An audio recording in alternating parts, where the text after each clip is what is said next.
जय श्री राधा। आप सभी को सफला एकादशी व्रत की हार्दिक शुभकामनाएं। सफला एकादशी व्रत भगवान विष्णु की कृपा पाने का एक अद्भुत और दिव्य अवसर है। इस व्रत को करने से न केवल जीवन में सफलता मिलती है बल्कि आत्मा की शुद्धि होती है। आइए आज के इस पवित्र कथा को सुनकर भगवान की कृपा प्राप्त करें, अपने जीवन को सफल बनाएं। एक समय एक परिवार में ननद और भाभी साथ साथ रहा करती थी। ननद का विवाह अभी नहीं हुआ था। वह तुलसी जी के पौधे की बहुत सेवा करती थी।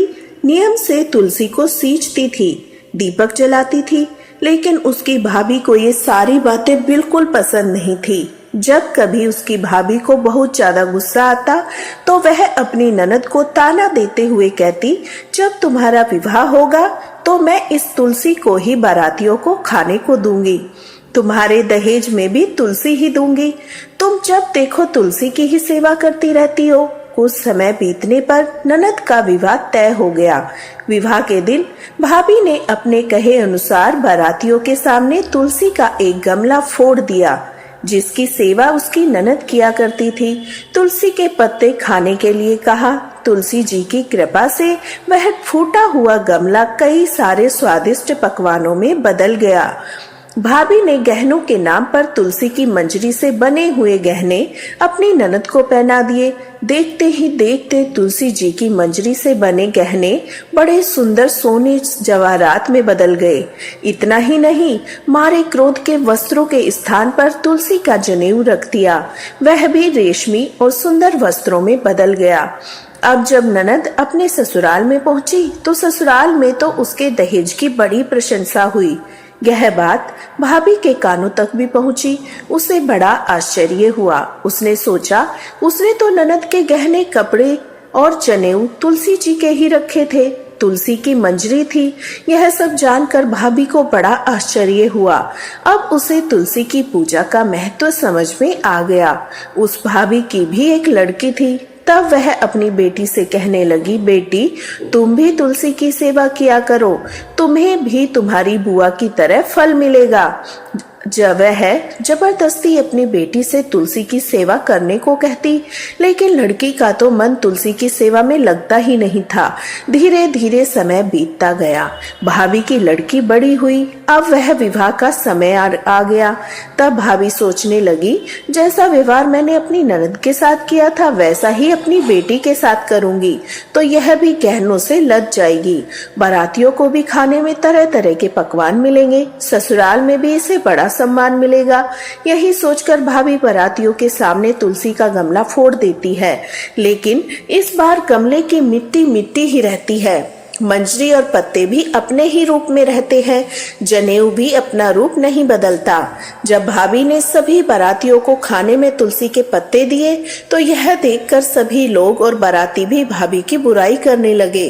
भाभी ने लालच में आकर अपनी बेटी के दहेज में भी तुलसी के पत्ते और मंजरी आदि रख दिए। जब बेटी अपने ससुराल पहुंची तो वहां पर भी उसकी बुराई ही हुई। भाभी गुस्से के मारे कभी अपनी ननद को नहीं बुलाती थी। एक दिन भाई ने सोचा, मेरी पत्नी तो अपनी बहन को बुलाती नहीं है, तो क्यों ना मैं अपनी बहन से मिलकर आऊं। यह सोचकर उसने अपनी पत्नी से कहा और कुछ उपहार अपनी बहन के लिए ले जाने की बात कही। तो भाभी ने थैले में ज्वार भरकर रख दिया। बोला, यह लो, और कुछ नहीं है, तुम यही ले जाओ। तब भाई बड़े दुखी मन से अपनी बहन के पास चल दिया। रास्ते में वह सोचता रहा, कोई भला अपनी बहन के घर ज्वार कैसे ले जा सकता है। यही सोचकर वह एक गौशाला के पास रुक गया। ज्वार का वह थैला उसने एक गाय के सामने पलट दिया। तभी एक ग्वाले ने यह सब देख लिया। तब ग्वाले ने आकर भाई से कहा, अरे आप गाय के सामने हीरे मोती सोना क्यों डाल रहे हो, इसे तो घास डालनी होती है। तब भाई ने देखा तो वह हैरान रह गया। फिर भाई ने ग्वाले को सारी बातें बताई। धन लेकर खुशी खुशी अपनी बहन के घर चल दिया। दोनों भाई बहन एक दूसरे को देखकर बड़े प्रसन्न हुए। तब बहन ने तुलसी माता से सच्चे मन से प्रार्थना की। उसकी भाभी की सद्बुद्धि प्राप्त हो जाए और तुलसी माता की कृपा से उसके घर में सुख समृद्धि और धन के भंडार भर जाए। तब कुछ दिन बाद देखते ही देखते भाभी का मन बदल गया। वह अपनी ननद को बड़ा मान सम्मान देने लगी। अब वह भी सच्चे मन से तुलसी जी की सेवा करने लगी। तुलसी माता की कृपा से उसके घर में सुख समृद्धि के भंडार भर गए। उसके घर में अब क्लेश नहीं होता था, सभी सुख से रहने लगे। प्रेम से बोलिए तुलसी माता की जय। अब आप सभी श्रद्धालुओं के समक्ष सफला एकादशी की पावन कथा प्रस्तुत की जा रही है। आप सब भी इस कथा को ध्यान पूर्वक सुनकर अपने जीवन को अवश्य ही सफल बनाएं।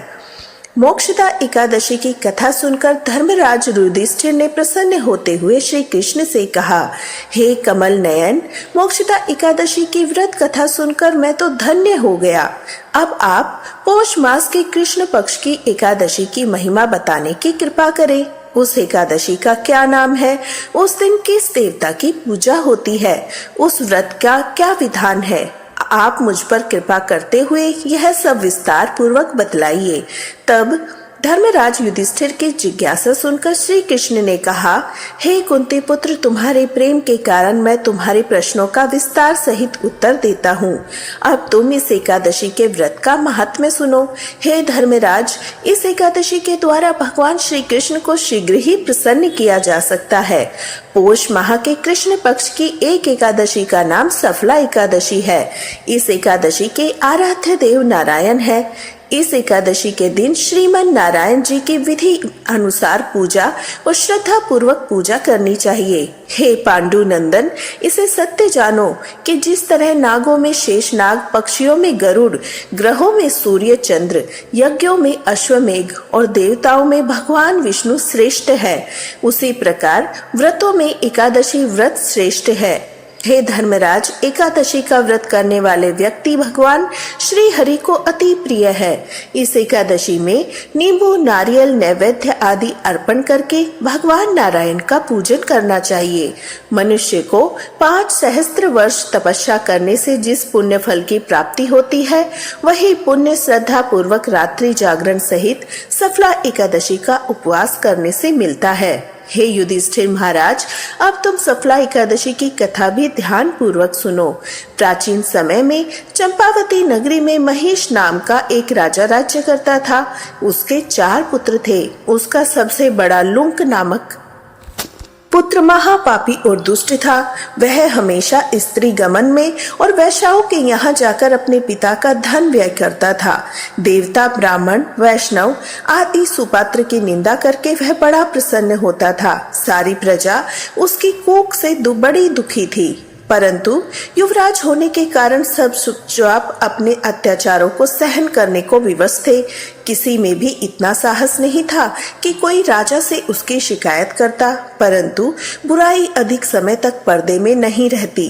एक दिन राजा महिषमान को लुंक के कुकर्म का पता चल गया। तब राजा अत्यंत क्रोधित हुआ और उसने लपक को अपने राज्य से निकाल दिया। पिता द्वारा त्याग ही सभी द्वारा उसे त्याग दिया गया। अब वह सोचने लगा, मैं क्या करूं, कहाँ जाऊं। अंत में उसने रात्रि को पिता के ही राज्य में चोरी करने की ठानी।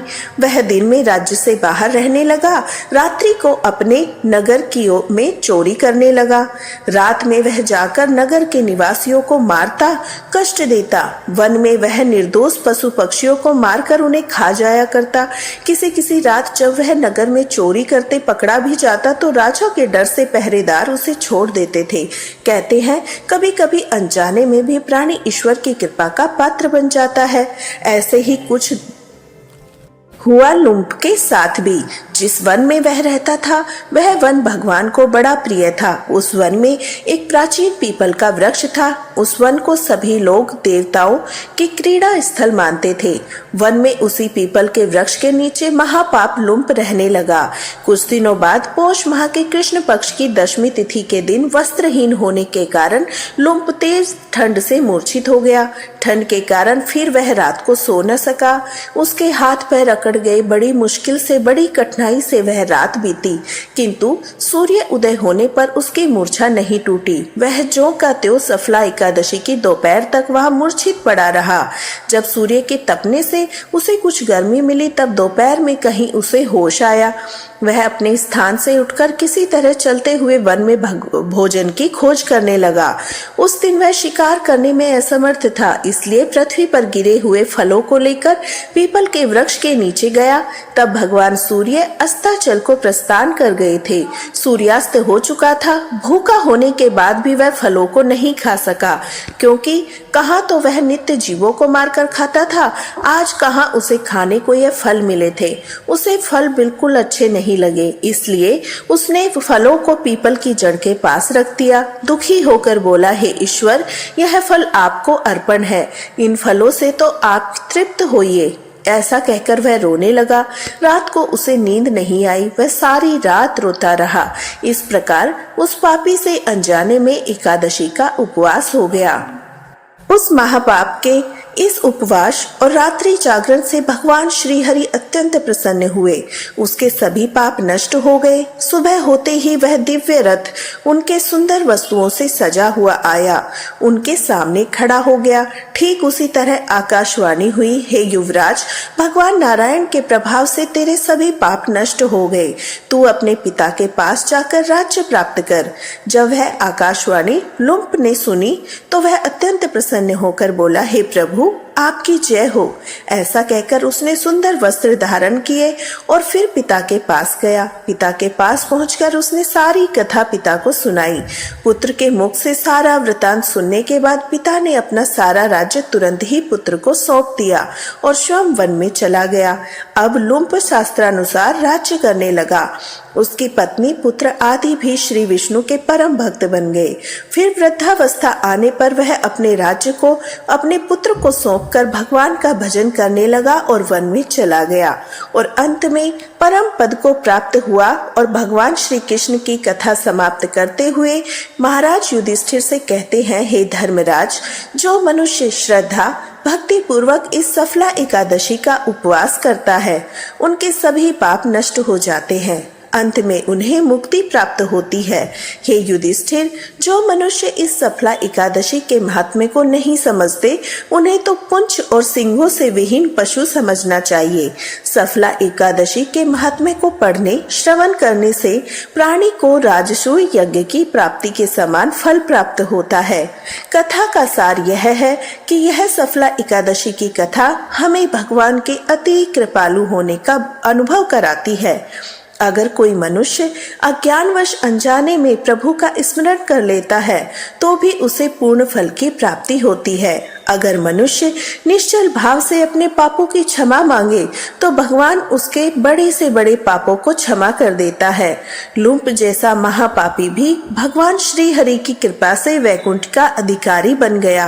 सफला एकादशी व्रत कथा समाप्त। आइए अब एकादशी व्रत की आरती सुनते हैं। बोलिए एकादशी माता की जय। श्री हरि विष्णु की जय। जय श्री राधा, जय श्री हरि। ओम जय एकादशी, जय एकादशी, जय एकादशी माता। विष्णु पूजा व्रत को धारण कर शक्ति मुक्ति पाता। तेरे नाम गिनाऊं देवी, भक्ति प्रदान करनी। गण गौरव की देनी माता, शास्त्रों में वर्णी।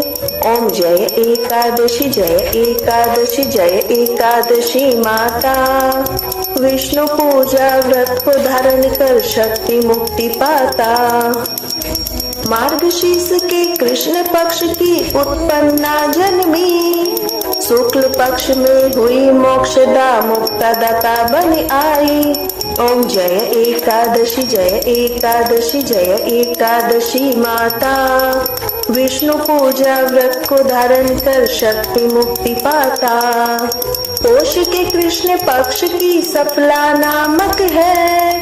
कृष्ण पक्ष में होए पुत्र दा, आनंद अधिक रहे। ओम जय एकादशी, जय एकादशी, जय एकादशी माता। विष्णु पूजा व्रत को धारण कर शक्ति मुक्ति पाता। नाम षटतिला माघ मास में कृष्ण पक्ष आवई, शुक्ल पक्ष में जया कहावे विजय सदा पावई। ओम जय एकादशी जय एकादशी जय एकादशी माता, विष्णु पूजा व्रत को धारण कर शक्ति मुक्ति पाता। विजया फागुन कृष्ण पक्ष में शुक्ला आमलकी, पाप मोचिनी कृष्ण पक्ष में चैत्र महाबली की। ओम जय एकादशी जय एकादशी जय एकादशी माता, विष्णु पूजा व्रत को धारण कर शक्ति मुक्ति पाता। चैत्र शुक्ल में नाम कामदा धन देने वाली, नाम बरथनी कृष्ण पक्ष में बैसाख माँ वाली। ओम जय एकादशी जय एकादशी जय एकादशी माता, विष्णु पूजा व्रत को धारण कर शक्ति मुक्ति पाता। शुक्ल पक्ष में होए मोहनी अपराध ज्येष्ठ कृष्ण पक्षी, नाम निर्जला सब सुख करनी शुक्ल पक्ष रखी। ओम जय एकादशी जय एकादशी जय एकादशी माता, विष्णु पूजा व्रत को धारण कर शक्ति मुक्ति पाता। योगिनी नाम आषाढ़ में जानो कृष्ण पक्ष करनी, देव शयनी नाम कहायो शुक्ल पक्ष धरनी। ओम जय एकादशी जय एकादशी जय एकादशी माता, विष्णु पूजा व्रत को धारण कर शक्ति मुक्ति पाता। कामिका श्रावण मास में आवे कृष्ण पक्ष कहिए, श्रावण शुक्ला होए पवित्रा आनंद से रहिए। ओम जय एकादशी जय एकादशी जय एकादशी माता, विष्णु पूजा व्रत को धारण कर शक्ति मुक्ति पाता। अजा भाद्रपद कृष्ण पक्ष की परिवर्तनी शुक्ला, इंद्रा आश्विन कृष्ण पक्ष में व्रत से भवसागर निकला। ओम जय एकादशी जय एकादशी जय एकादशी माता, विष्णु पूजा व्रत को धारण कर शक्ति मुक्ति पाता। पाप पुरुषा है शुक्ल पक्ष में आप हरनिहारी, रमा मास कार्तिक में आवे सुखदायक भारी। ओम जय एकादशी जय एकादशी जय एकादशी माता, विष्णु पूजा व्रत को धारण कर शक्ति मुक्ति पाता। देवोत्थानी शुक्ल पक्ष की दुष्नाशक मैया, पावन मास में करूं विनती पार करो नैया। ओम जय एकादशी जय एकादशी माता, विष्णु पूजा व्रत को धारण कर शक्ति मुक्ति पाता। परमा कृष्ण पक्ष में होती जन मंगल करनी, शुक्ल मास में होए पद्मनी दुख दारिद्र हरनी। ओम जय एकादशी जय एकादशी जय एकादशी माता, विष्णु पूजा व्रत को धारण कर शक्ति मुक्ति पाता। जो कोई आरती एकादशी की भक्ति सहित गावे, जन गुरुदिता स्वर्ग का वासा निश्चय वह पावई। ओम जय एकादशी जय एकादशी जय एकादशी माता, विष्णु पूजा व्रत को धारण कर शक्ति मुक्ति पाता। ओम जय श्री हरि। एकादशी माता की जय, विष्णु भगवान की जय।